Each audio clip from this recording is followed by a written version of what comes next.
जय हिंद बच्चों। तो जैसा कि हम लोग यूपी बोर्ड क्लास 12 फिजिक्स के अनसॉल्व सॉल्यूशन सॉल्व कर रहे थे, जिसमें हमारा सेट 1 चल रहा था और जो हमारा 346 FY चल रहा था, जिसमें हमारी एक क्लास हो चुकी थी।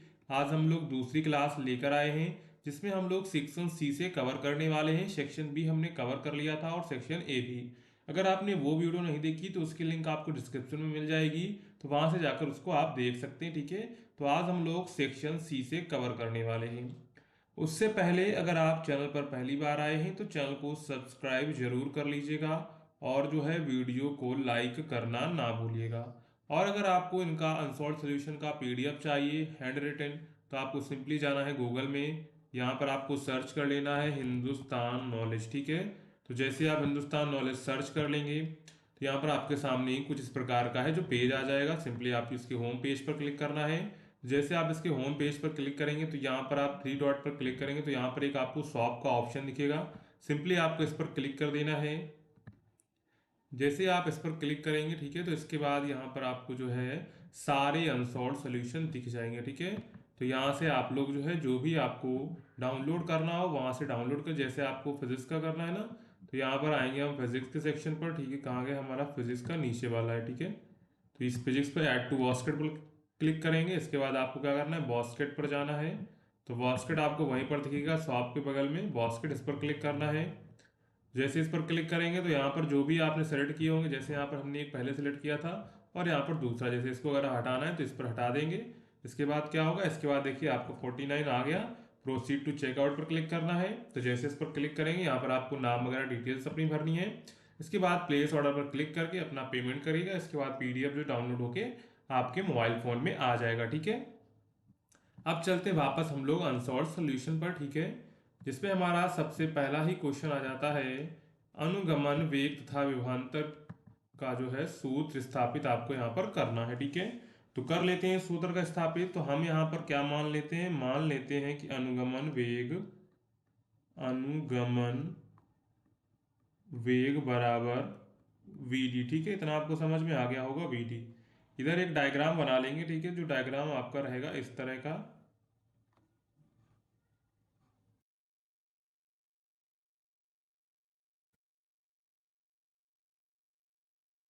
ये डायग्राम आपका रहेगा। ठीक है, ये आपका कोई चालक है। ठीक है, ये कोई चालक है, ये हमारा हो गया चालक। ठीक है, इसके बाद क्या होगा, यहाँ पर लग गया है आपका बैटरी। ठीक है, तो यहाँ से हम लगा देते हैं एक बैटरी यहाँ पर इसके बीच में।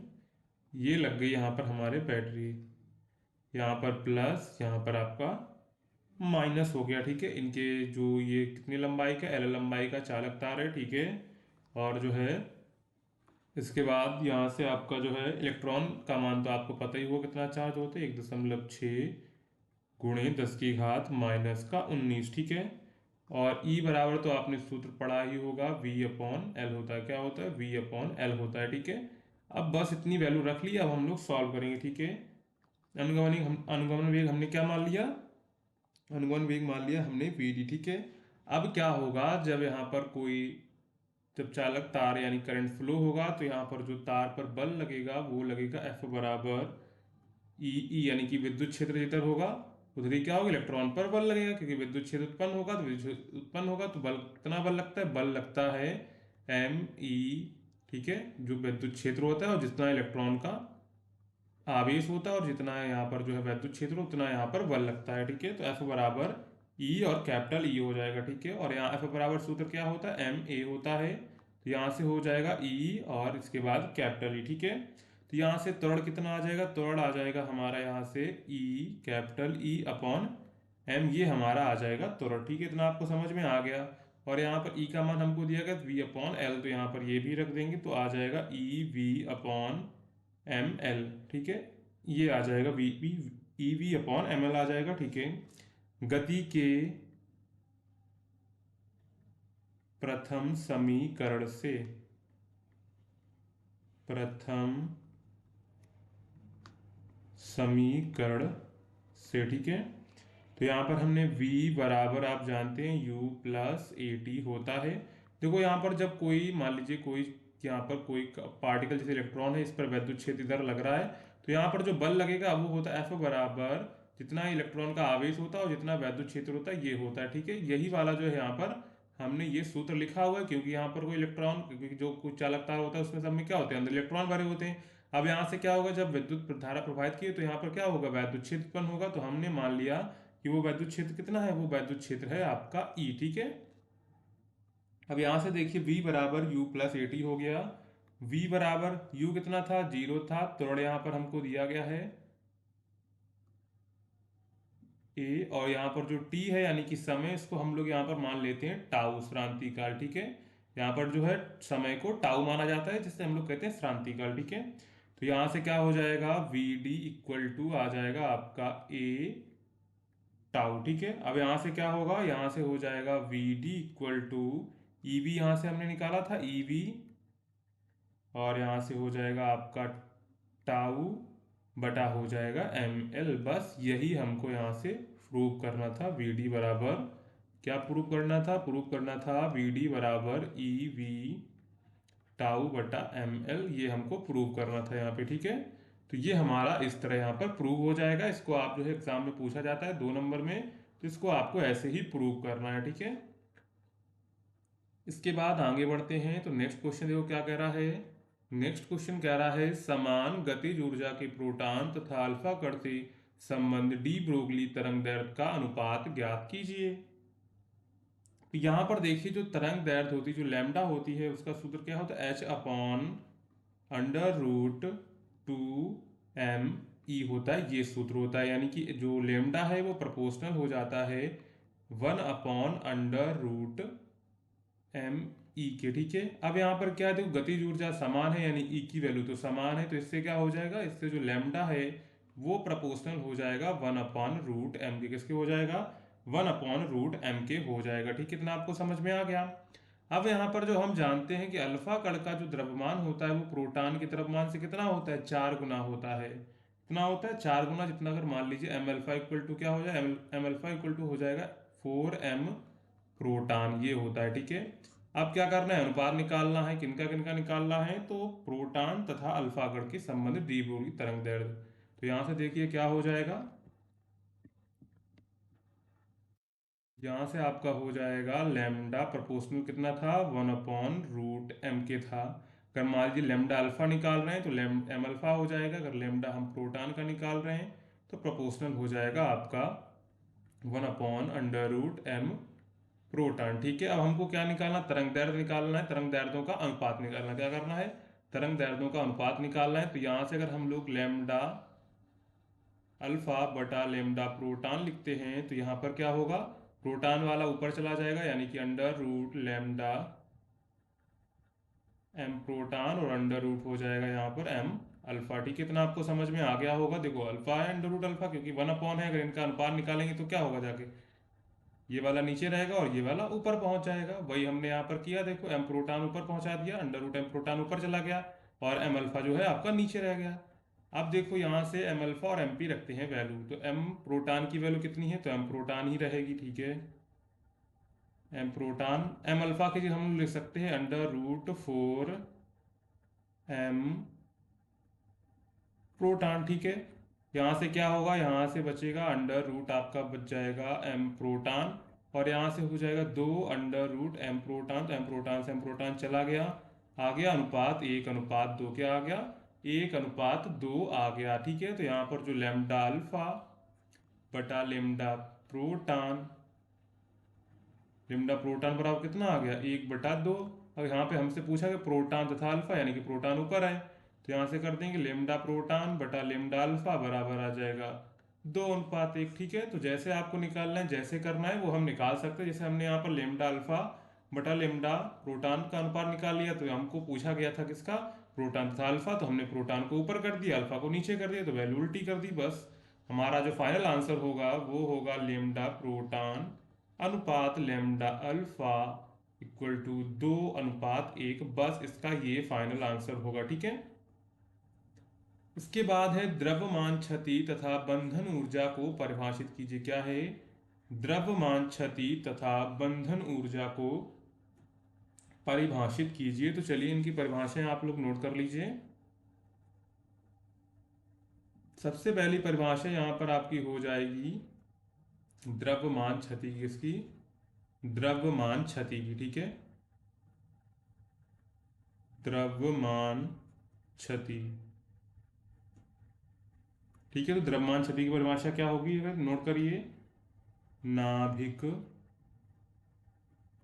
नाभिक का वास्तविक द्रव्यमान, वास्तविक द्रव्यमान, वास्तविक द्रव्यमान उसमें उपस्थित, उसमें उपस्थित, उसमें उपस्थित प्रोटॉनों,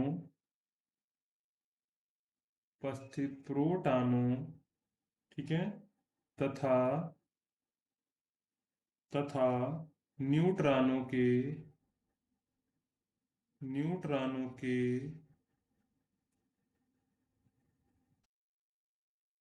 योग से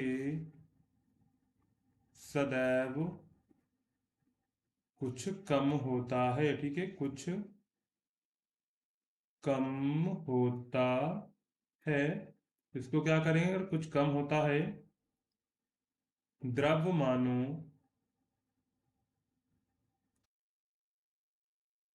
द्रव्यमानों का यह अंतर, का यह अंतर, द्रव्यमानों का यह अंतर द्रव्यमान क्षति कहलाता है। क्या कहलाता है, द्रव्यमान क्षति कहलाता है। राइटिंग को थोड़ा आप लोग मैनेज कर लीजिएगा, ठीक है। नाभिक का वास्तविक द्रव्यमान उसमें उपस्थित प्रोटॉनों तथा न्यूट्रॉनों के योग से सदैव कुछ कम होता है। द्रव्यमानों का यह अंतर द्रव्यमान क्षति कहलाता है। अब दूसरी डेफिनेशन हमारी बंधन ऊर्जा, किसकी परिभाषा है, बंधन ऊर्जा की परिभाषा है, तो उसको भी आप लोग नोट कर लीजिए। बंधन ऊर्जा, इसकी परिभाषा क्या होगी, जब किसी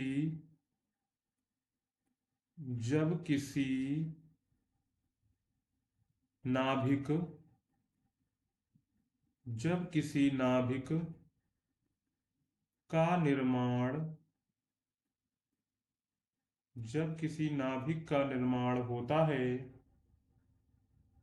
होता है, तो इस प्रक्रिया में, तो इस प्रक्रिया में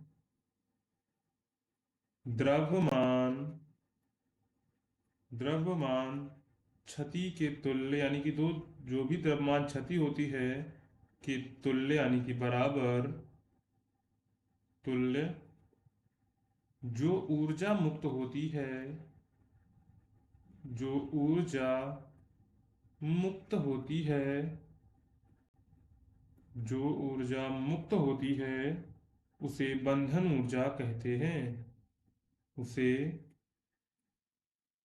बंधन ऊर्जा कहते हैं। ठीक है, ये हो जाएगी इसकी परिभाषा बंधन ऊर्जा की, और ये हमारी द्रव्यमान क्षति की होगी। ठीक है, तो इन डेफिनेशंस को आप प्रॉपर अच्छे से तैयार कर लेंगे। ठीक है, इसके बाद आगे बढ़ते हैं। नेक्स्ट क्वेश्चन क्या कह रहा है, घा क्वेश्चन है। घा क्वेश्चन कह रहा है दिए गए परिपथ में 5 मिली एम्पियर धारा प्रवाहित हो रही है, प्रतिरोध आर का मान ज्ञात कीजिए। यहाँ पर देखिए आर प्रतिरोध लगाओ, यहाँ पर ये डायोड लगाओ 0.5 वोल्ट का, और यहाँ पर ये जो बैटरी लगी हुई है, एक सेल लगा हुआ 1.5 वोल्ट का। ठीक है, हमसे पूछा क्या गया, हमसे पूछा गया प्रतिरोध आर का मान।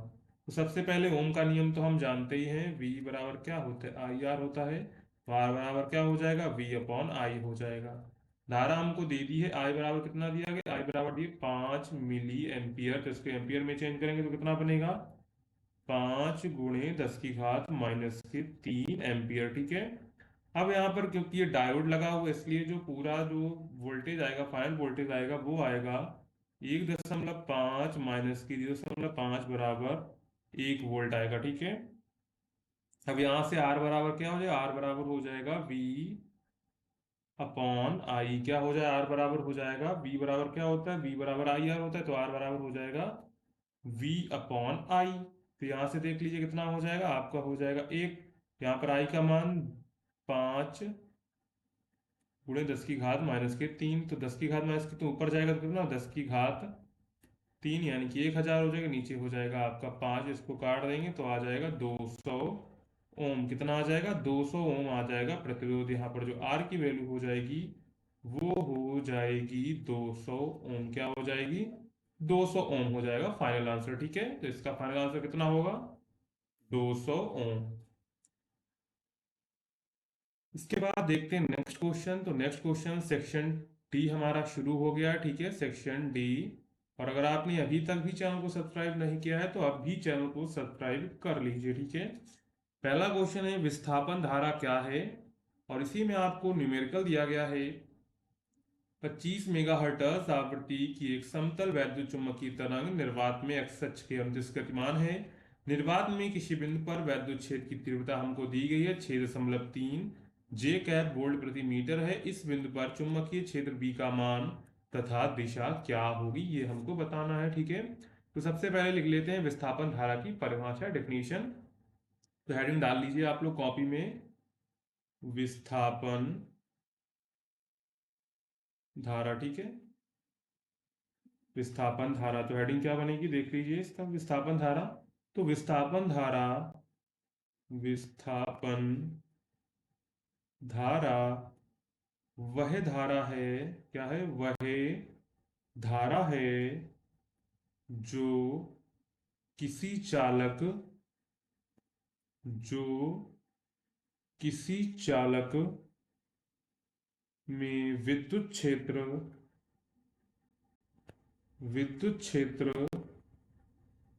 अर्थात विद्युत क्षेत्र अर्थात विद्युत फ्लक्स, विद्युत फ्लक्स में परिवर्तन के कारण उत्पन्न होती है।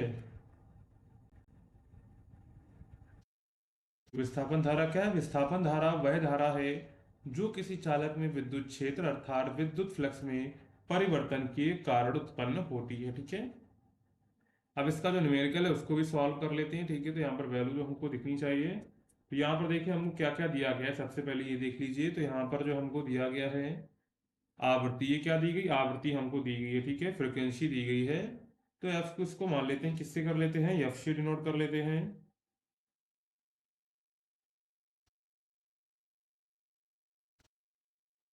25 मेगा हर्ट्ज। ठीक है, यहां से बन जाएगा 25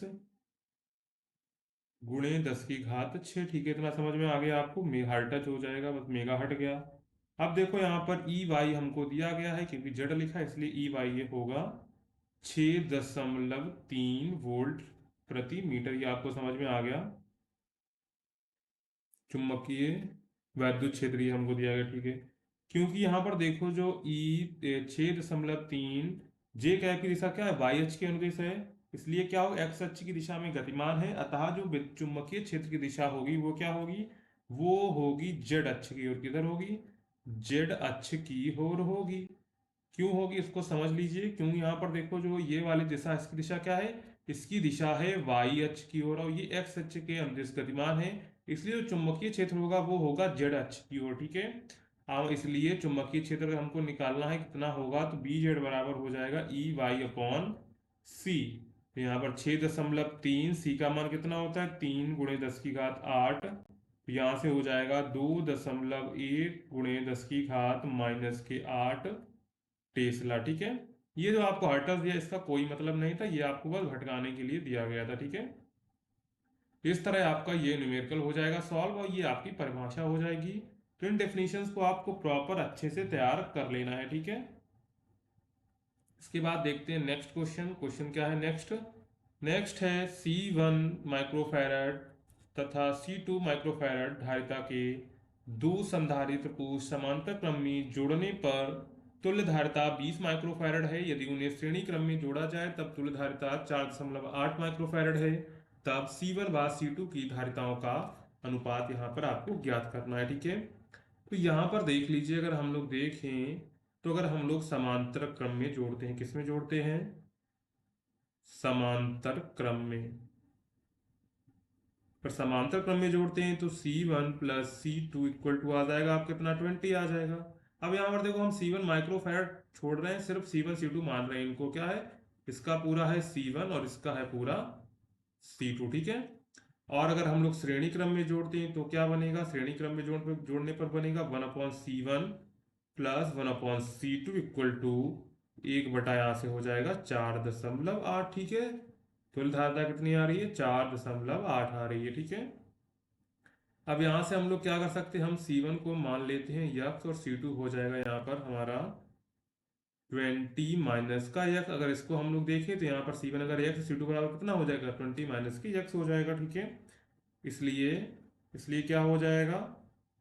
इसलिए हो जाएगा 1.48 इक्वल टू हो जाएगा आपका यहाँ से 1/x प्लस 1/20 माइनस का x हो जाएगा। ठीक है, तो यहाँ से जब इसको सॉल्व करेंगे तो आएगा आपका x बराबर 6। कितना आएगा? x बराबर 6 आएगा।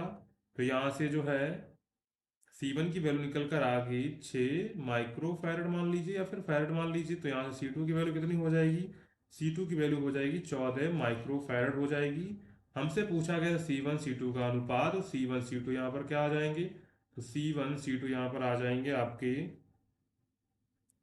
6:14। क्या आ जाएगा? 6:14 आ जाएगा। ठीक है, ये हमारा आंसर यहाँ पर हो जाएगा। इसको सॉल्व कर लेंगे। ठीक है, तरीका यही रहेगा। हो सकता है कैलकुलेशन में कहीं मिस्टेक हो जाए तो आप एक बार चेक कर लीजिएगा। ठीक है, तरीका आपका सॉल्व करने का यही रहेगा। ठीक है, नेक्स्ट है, दो समांतर तथा सीधे धारावाही चालकों के बीच लगने वाला बल कब आकर्षण तथा प्रतिकर्षण बल होता है और क्यों होता है, ये बताना है। ठीक है, तो सबसे पहला है, यदि धारा एक ही दिशा में, क्या? यदि धारा एक ही दिशा में हो, क्या हो? जब धारा एक ही दिशा में बह रही हो, दिशा में हो, तो बल की प्रकृति कैसी होगी? तो बल की प्रकृति तो बल की प्रकृति कैसी होगी? आकर्षण की होगी। कैसी होगी? आकर्षण की होगी। अगर जो धारा है एक ही दिशा में बह रही हैं दो तारों में, तो कैसे होगा? इनमें के बीच आकर्षण बल लगेगा। क्या होगा?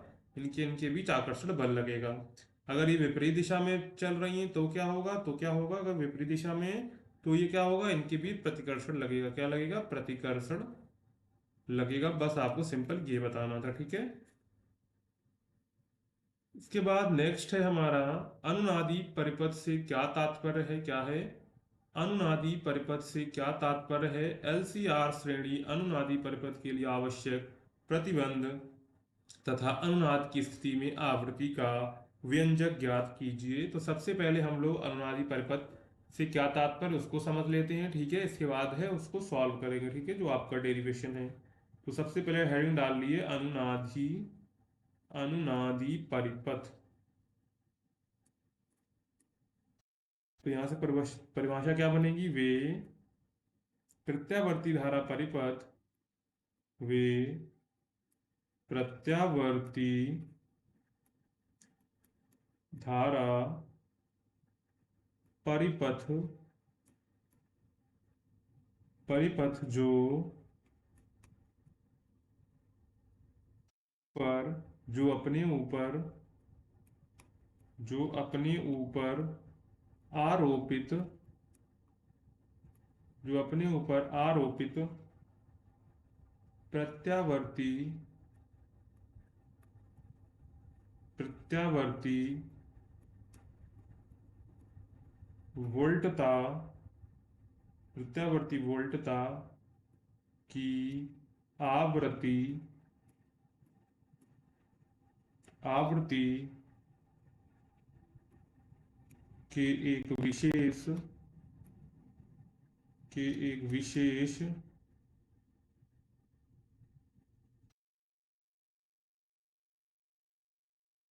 मान के संगत प्रत्यावर्ती धारा के संगत प्रत्यावर्ती धारा को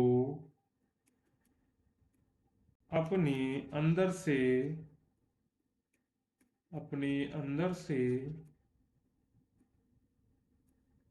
प्रवाहित होने देते हैं, प्रवाहित होने देते हैं अथवा प्रवाहित होने से रोकते हैं, अथवा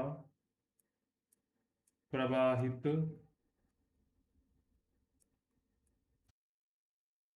होने से रोकते हैं। ठीक है, तो ये हो जाएगा अनुनादी परिपथ की परिभाषा। अब जो है अनुनाद परिपथ के लिए आवश्यक प्रतिबंध, तो आवश्यक प्रतिबंध क्या होता है? आवश्यक प्रतिबंध, आवश्यक प्रतिबंध तो होता है एक्सल बराबर यक्स सी, ये होता है इसका अनुनादी परिपथ। और यहाँ पर जो है एक्सल बराबर क्या, एक्सल बराबर होता है ओमेगा नॉट एल, और यहाँ पर जो है एक्स सी बराबर होता है 1/ओमेगा सी। ठीक है, ओमेगा नॉट लगाइए या नहीं, सिर्फ सिंपल रखिए तब भी सही है। अब बस यहीं से हम लोग जो है फार्मूला को करेंगे डिस्क्राइब। तो यहाँ से एक्सल दिया गया, जिसको लिख सकते हैं ओमेगा एल बराबर 1/ओमेगा सी। ठीक है, तो यहाँ से जो है डब्ल्यू बराबर, आपने ये सूत्र पढ़ा होगा 1/√LC। ठीक है, ये आपका हो गया। यहाँ से डब्ल्यू स्क्वायर था, यहाँ से जाएगा डब्ल्यू स्क्वायर हो जाएगा, तो वहाँ से आ जाएगा आपका अंडर रूट लेंगे तो 1/√LC आ जाएगा। अब यहाँ से देखिए, जहाँ पर ये डब्ल्यू नॉट है, ये डब्ल्यू नॉट मान लीजिए इसको, तो ये क्या है, डब्ल्यू नॉट जो है ये है अनुनादी आवृत्ति। क्या है? ये है अनुनादी आवृत्ति। ठीक है, तो यहाँ से इसलिए क्योंकि ओमेगा ओमेगा नेट बराबर क्या होता है, 2πf0 बराबर 1/√LC। तो यहाँ से हो जाएगा f0 बराबर 1/2π√LC। ठीक है, ये आपका हो जाएगा f0 बराबर 1/2π√LC। ये इसका जो है फार्मूला डेरिवेशन हो जाएगा, जो आपसे यहाँ पर पूछा गया है। ठीक है, इसके बाद नेक्स्ट है आइंस्टीन का प्रकाश वैद्युत समीकरण लिखिए। 0.5 इलेक्ट्रॉन वोल्ट कार्बन वाली धातु प्लेट पर क्रमशः 1 इलेक्ट्रॉन वोल्ट तथा 2.5 इलेक्ट्रॉन वोल्ट ऊर्जा वाले फोटॉन आपतित होते हैं। यदि उत्सर्जित फोटो इलेक्ट्रॉन की अधिकतम गतिज ऊर्जाएं K1 तथा K2 हैं, तथा उनके वेग क्रमशः V1 तथा V2 हों, तो हमको क्या क्या निकालना है? तो हमको निकालना है K1 अनुपात K2 और V1 अनुपात V2 के मान निकालने हैं। तो सबसे पहले जो है आइंस्टीन का प्रकाश वैद्युत समीकरण क्या है उसको देख लेते हैं। तो प्रकाश वैद्युत समीकरण उनका है यहाँ पर 1/2 mv² equal to E minus के फाई नॉट। ये जो है प्रकाश वैद्युत समीकरण है, इसको आप नोट कर सकते हैं। 1/2 mv² equal to E minus के फाई नॉट।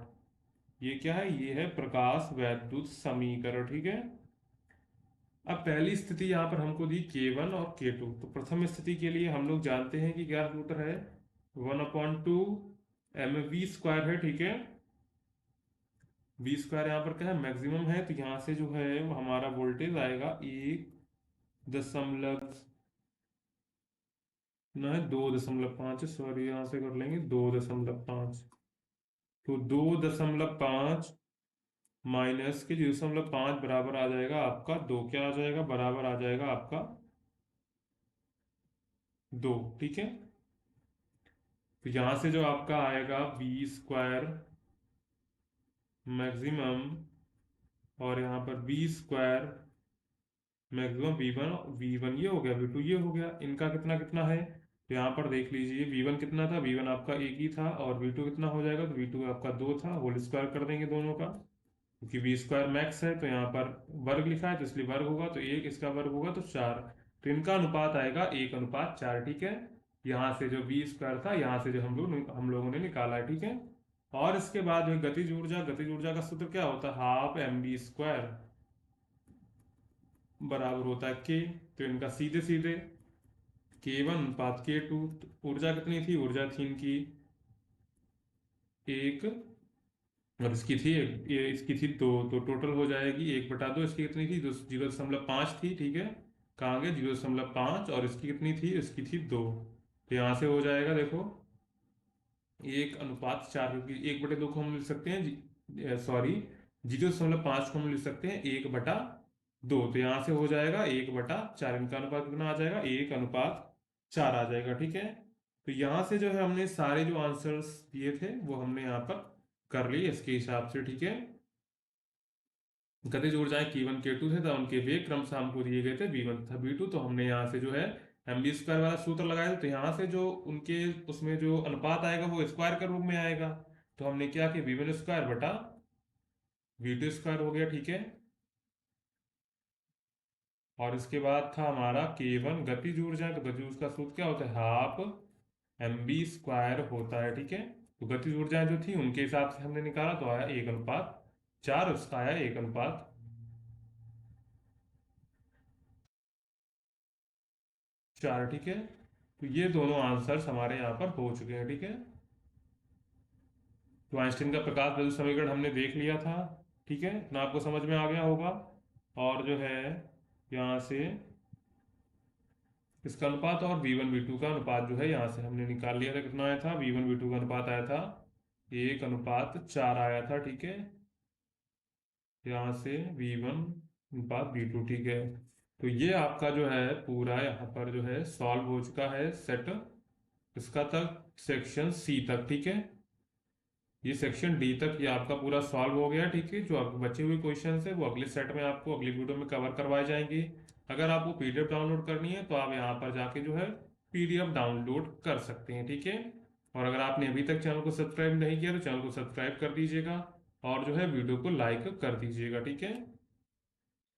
तो यहाँ पर हो जाएंगे सारे क्वेश्चंस। एक दो कोई हो सकता है कहीं पर कैलकुलेशन मिस्टेक हो जाए, तो आप लोग सही कर लीजिएगा, ठीक है। तो चलिए मिलते हैं नेक्स्ट वीडियो में, तब तक के लिए जय हिंद बच्चों।